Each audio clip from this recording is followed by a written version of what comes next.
Hi friends, Nandini ಕಿಚನ್ಗೆ ಸ್ವಾಗತ. ಪ್ರತಿ ವರ್ಷ ಬೇಳೆ ಒಬ್ಬಟ್ಟು ಕಾಯಿ ಒಬ್ಬಟ್ಟು ತಿಂದು ಬೇಜಾರಾಗಿದೆಯಾ? ಹಾಗಾದರೆ ಈ ಸಲ ಸ್ಪೆಷಲ್ ಒಬ್ಬಟ್ಟನ್ನ ಮಾಡಿ, ಖಂಡಿತ ನಿಮಗೆ ಇಷ್ಟ ಆಗುತ್ತೆ. ಇದನ್ನು ಹೇಗೆ ಮಾಡೋದು, ಒಂದು ಸಲ ಏನೇನು ಬೇಕು ಪದಾರ್ಥ ನೋಡ್ಕೊಳ್ಳಿ. ನೋಡಿ ಫ್ರೆಂಡ್ಸ್, ಇಷ್ಟು ಪದಾರ್ಥ ಬೇಕಾಗುತ್ತೆ. ಇದನ್ನು ಒಂದು ಸಲ ಕಣ್ಣಿಂದ ನೋಡ್ಕೊಳ್ಳಿ. ನಾನು ವಿಡಿಯೋದಲ್ಲಿ ಹೋಗ್ತಾ ಹೋಗ್ತಾ ಇದೆಲ್ಲ ಏನು ಎಷ್ಟೆಷ್ಟು ಕ್ವಾಂಟಿಟಿ ಬೇಕು ಅಂತ ನಾನು ಹೇಳ್ತಾ ಹೋಗ್ತೀನಿ. ತುಂಬ ಸುಲಭವಾಗಿದೆ, ನೀವು ಕೂಡ ಆರಾಮ್ಸೆ ಮನೇಲಿ ಮಾಡ್ಕೋಬೋದು, ಏನೂ ಕಷ್ಟ ಆಗಲ್ಲ. ಯಾವುದೇ ರೀತಿ ಬೇಳೆ ಎಲ್ಲ ರುಬ್ಬಬೇಕು ಅನ್ನೋ ಟೆನ್ಷನ್ನೇ ಇರಲ್ಲ. ನೋಡಿ, ಆರಾಮಾಗಿ ಮಾಡ್ಕೋಬೋದು. ನೋಡಿ, ಇಷ್ಟು ಪದಾರ್ಥ ಬೇಕಾಗುತ್ತೆ. ಇದೆಲ್ಲ ಏನು ನಾನು ವಿಡಿಯೋದಲ್ಲಿ ತೋರಿಸ್ಕೊಡ್ತೀನಿ. ಬನ್ನಿ ಫ್ರೆಂಡ್ಸ್, ವಿಡಿಯೋ ಶುರು ಮಾಡೋಣ. ನೋಡಿ, ಒಂದು ಪಾತ್ರೆಯಲ್ಲಿ ನಾನು ಸ್ವಲ್ಪ ಒಂದು ಕಪ್ಪಷ್ಟು ಮೈದಾ ಹಿಟ್ಟನ್ನ ತೊಗೊಂಡು ಸ್ವಲ್ಪ ಕಲ್ಸಕ್ಕರೆನ ಹಾಲಲ್ಲಿ ಮಿಕ್ಸ್ ಮಾಡಿಕೊಂಡು ಅದಕ್ಕೆ ಸ್ವಲ್ಪ ನೀರನ್ನ ಸೇರಿಸ್ಕೊಂಡು ಈಗ ಹಿಟ್ಟನ್ನ ಕಲಿಸ್ಕೊಳ್ತೀನಿ.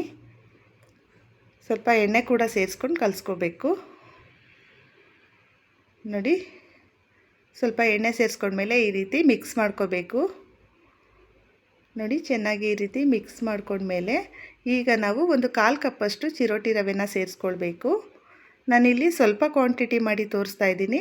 ನಿಮಗೆ ಬೇಕಿದ್ದರೆ ಇದ್ರದ್ದು 2ರಷ್ಟು ನೀವು ಮಾಡ್ಕೋಬೋದು. ನೋಡಿ, ಸ್ವಲ್ಪ ಎಣ್ಣೆನ ಸೇರಿಸ್ಕೊಂಡು ಚೆನ್ನಾಗಿ ಇವಾಗ ನಾವು ಅದನ್ನು ಮಿಕ್ಸ್ ಮಾಡ್ಕೋಬೇಕು. ನೋಡಿ, ಈ ರೀತಿ ಕಲಿಸ್ಕೊಂಡ್ಮೇಲೆ ಸ್ವಲ್ಪ ಎಲ್ಲ ಹಳ್ಳ ಮಾಡಬೇಕು. ಹಳ್ಳ ಮಾಡಿ ಯಾವಾಗಲೂ ಎಣ್ಣೆ ಹಾಕಿಡಬೇಕು. ನೀವು ಮಾಡೋದಕ್ಕೂ ಮುಂಚೆನೇ ಉಂಡೆ ಕಟ್ಟಬಾರ್ದು ಯಾವುದೇ ಕಾರಣಕ್ಕೂ. ಮೈದಾ ಹಿಟ್ಟು ಕಲಸಿದ್ಮೇಲೆ ಯಾವುದೇ ಕಾರಣಕ್ಕೂ ಉಂಡೆ ಕಟ್ಟಬಾರ್ದು. ಈ ರೀತಿ ಹಳ್ಳ ಮಾಡಿ ಎಣ್ಣೆ ಸವರಿ ಇಡಬೇಕು. ನೋಡಿ, ಇಲ್ಲಿ ನಾನು ಒಂದು ಮಿಕ್ಸಿ ಜಾರ್ಗೆ 3 ಏಲಕ್ಕಿ, 50 ಗ್ರಾಮ್ ಬಾದಾಮಿ, 50 ಗ್ರಾಮ್ ಗೋಡಂಬಿ, 1 ಕಪ್ಪಷ್ಟು ಕ್ಯಾರೆಟ್ನ ತಗೊಂಡು ಇದನ್ನು ಚೆನ್ನಾಗಿ ಪೇಸ್ಟ್ ಮಾಡ್ಕೊಂಡಿದ್ದೀನಿ. ಜಾಸ್ತಿ ನೀರು ಮಾಡಬಾರ್ದು, ಇಷ್ಟಿದ್ರೆ ಸಾಕು. ನೀರು ಹಾಕಿ ಆಡಿಸ್ಬಾರ್ದು. ನಾವೇನು ನೀರು ಹಾಕಿರ್ತೀವಿ ಅದೇ ಸಾಕು. ಇಲ್ಲಿ ಒಂದು ಬಾಣಲಿಗೆ ಒಂದು 1/4 ಕಪ್ಪಷ್ಟು ನೀರನ್ನ ಬಿಸಿ ಮಾಡ್ಕೊಳ್ತೀನಿ. ಇದಕ್ಕೆ ಆರ್ಗಾನಿಕ್ ಬೆಲ್ಲ 1 ಕಪ್ಪಷ್ಟು ತೊಗೊಂಡಿದ್ದೀನಿ. ನೋಡಿ, 1 ಕಪ್ಪಷ್ಟು ಸಕ್ಕರೆನ ತೊಗೊಂಡಿದ್ದೀನಿ. ಇದನ್ನು ಸ್ವಲ್ಪ ಚೆನ್ನಾಗಿ ಮಿಕ್ಸ್ ಮಾಡಬೇಕು. ಈ ಬೆಲ್ಲ ತೊಗೊಂಡ್ರೆ ನಿಮಗೆ ಇದರಲ್ಲಿ ಕಲ್ಲು ಬರಲ್ಲ, ತುಂಬ ಚೆನ್ನಾಗಿರುತ್ತೆ ಟೇಸ್ಟ್ ಕೂಡ. ನೋಡಿ, ಈಗ ನಾನು 100 ಗ್ರಾಮ್ ಕೋವ ತೊಗೊಂಡಿದ್ದೀನಿ. ಆ ಕೋವನ ಒಂದು 5 ನಿಮಿಷ ಈ ರೀತಿ ಮಿಕ್ಸ್ ಮಾಡಿಕೊಂಡ್ರೆ ಕರ್ಗೋಗಿಬಿಡುತ್ತೆ. ನೋಡಿ, ಜಾಸ್ತಿ ಟೈಮೇನಾಗಲ್ಲ, ಇದು ಬೇಗ ಕರಗುತ್ತೆ. ನೋಡಿ, ಈಗ ಇದು ಚೆನ್ನಾಗಿ ಕರಗ್ತಾ ಇದೆ. ಈಗ ನಾವು ರುಬ್ಬಿಟ್ಕೊಂಡಿರುವಂಥ ಬಾದಾಮಿ, ಗೋಡಂಬಿ, ಕ್ಯಾರೆಟ್ ಮಿಕ್ಸ್ನ ಇದಕ್ಕೆ ಸೇರಿಸ್ಕೊಳ್ಬೇಕು. ಇದನ್ನು ಕೂಡ ಲೋ ಫ್ಲೇಮ್ನಲ್ಲಿ ಚೆನ್ನಾಗಿ ಸ್ವಲ್ಪ ಈ ರೀತಿ ಕೈ ಆಡಿಸ್ಕೋಬೇಕು. ನೋಡಿ, ಈ ರೀತಿ ಕೈ ಬಿಡದೆ ಕೈ ಆಡಿಸ್ತಾ ಇರಬೇಕು. ಇದಕ್ಕೆ 1 ಕಪ್ಪಷ್ಟು ಕೊಕೊನಟ್ ಪೌಡ್ರನ್ನ ತೊಗೊಂಡಿದ್ದೀನಿ, ಅಂದರೆ ಕೊಬ್ಬರಿ ಪುಡಿನ ಸೇರಿಸ್ಕೊಳ್ತಾ ಇದ್ದೀನಿ. ಇದನ್ನು ಕೂಡ ಚೆನ್ನಾಗಿ ಮಿಕ್ಸ್ ಮಾಡ್ಕೋಬೇಕು.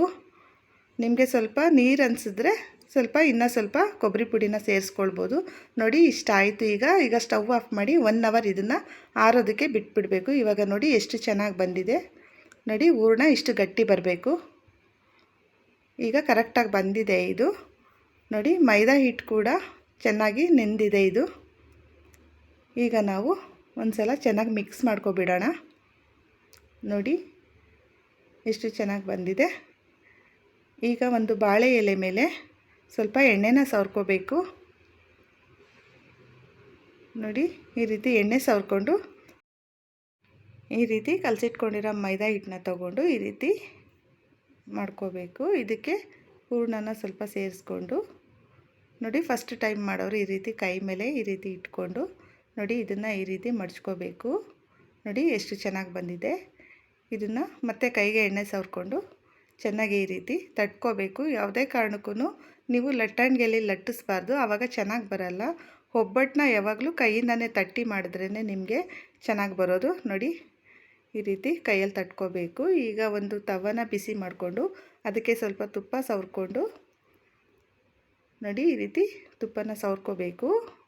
ಸ್ವಲ್ಪ ತವ ಚೆನ್ನಾಗಿ ಬಿಸಿ ಆಗಬೇಕು. ಇವಾಗ ನೀವು ಹೋಳಿಗೆನ ಈ ರೀತಿ ಬೇಯಿಸ್ಕೋಬೇಕು. ನೋಡಿ, 2 ಸೈಡ್ ಕೂಡ ಸ್ವಲ್ಪ ಸ್ವಲ್ಪ ಎಣ್ಣೆನ ಹಾಕ್ಕೊಂಡು ಈ ರೀತಿ ಚೆನ್ನಾಗಿ ಬೇಯಿಸ್ಕೊಳ್ಬೇಕು. ನೋಡಿ, ಈ ರೀತಿ ಸ್ವಲ್ಪ ಎಣ್ಣೆ ಸವರ್ಕೊಂಡ್ರೆ ತುಂಬ ಸಾಫ್ಟಾಗಿರುತ್ತೆ ನಿಮಗೆ. ನೋಡಿ, ಈಗ 2 ಸೈಡ್ ಕೂಡ ನಾನು ಎಣ್ಣೆನ ಹಾಕ್ಕೊಂಡು ಚೆನ್ನಾಗಿ ಬೇಯಿಸ್ಕೊಳ್ತೀನಿ. ನೋಡಿ, ಎಷ್ಟು ಸಾಫ್ಟಾಗಿದೆ. ಈ ರೀತಿ ಎಣ್ಣೆನ ಸವರ್ಕೊಳ್ಳಿ. ನೋಡಿ ಈಗ ಈ ಒಬ್ಬಟ್ಟು ಇನ್ನು ಆಯಿತು. ನೋಡಿ ಎಷ್ಟು ಚೆನ್ನಾಗಿ ಬಂದಿದೆ. ಎರಡು ಸೈಡ್ ಕೂಡ ಇದೇ ರೀತಿ ಬೇಯಿಸ್ಕೊಳ್ಬೇಕು ನೀವು. ಇದೇ ರೀತಿ ಎಲ್ಲ ಉಂಡೆಗಳನ್ನ ಮಾಡಿಕೊಂಡು ಒಂದೊಂದಾಗಿ ನೀವು ಮಾಡಿಕೊಂಡ್ರೆ ತುಂಬ ಚೆನ್ನಾಗಿ ಬರುತ್ತೆ. ನೋಡಿ ಇಲ್ಲಿ ಎಷ್ಟು ಚೆನ್ನಾಗಿ ಬಂದಿದೆ. ಇದಕ್ಕೆ ಸ್ವಲ್ಪ ತುಪ್ಪ ಹಾಕ್ಕೊಂಡು ತಿಂತಾಯಿದ್ರೆ ಸೂಪರಾಗಿರುತ್ತೆ. ನೀವು ಕೂಡ ಮನೇಲಿ ಒಂದು ಸಲ ಟ್ರೈ ಮಾಡಿ. ಖಂಡಿತ ಈ ಯುಗಾದಿ ಸ್ಪೆಷಲು ನಿಮಗೆ ಈ ಒಬ್ಬಟ್ಟು ಇಷ್ಟ ಆಗುತ್ತೆ.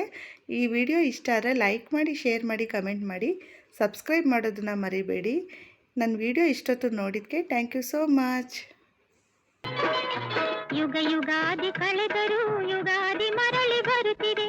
ಯುಗ ಯುಗಾದಿ ಕಳೆದರೂ ಯುಗಾದಿ ಮರಳಿ ಬರುತ್ತಿದೆ.